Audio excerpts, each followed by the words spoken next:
experiment went wrong, when nightmares started becoming real. I've always been fascinated by the mysteries of sleep, so I jumped at the chance to participate in a groundbreaking experiment designed to monitor and manipulate dreams. For the first couple of nights, it went perfectly. My dreams were vivid, and I felt more rested than ever. Then on the third night, I had a nightmare. I was in a dark, crumbling room that smelled of mildew. The air was suffocating, and I felt like I was being watched. I tried to move, but couldn't. When I woke up, my heart was pounding, and I was drenched in sweat.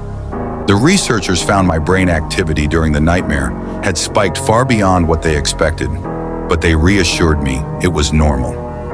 The dream returned the next night. This time, there was a shadowy figure in the corner of the room. It didn't move, but somehow felt alive, watching me. Every night, the dream got worse. The room grew darker and colder, and the figure inched closer. I began hearing whispers, my name spoken in a low, guttural voice. When I woke up after one of the dreams, I noticed a faint scratch on the wall next to my bed. I was sure it hadn't been there before. The researchers dismissed it as a coincidence, but I couldn't shake the feeling that the nightmare was bleeding into reality. Then the figure spoke clearly, "You can't wake up." After that, I stopped feeling rested. Even after a full night of sleep, I was exhausted.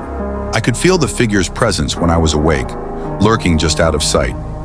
I tried staying awake to avoid the dream, but every time I closed my eyes, I'd find myself back in that room. On the final night of the experiment, I fell into the deepest sleep yet. I was back in the room, and the figure stood at the foot of my bed. This time it screamed, "You can't wake up, and now you never will."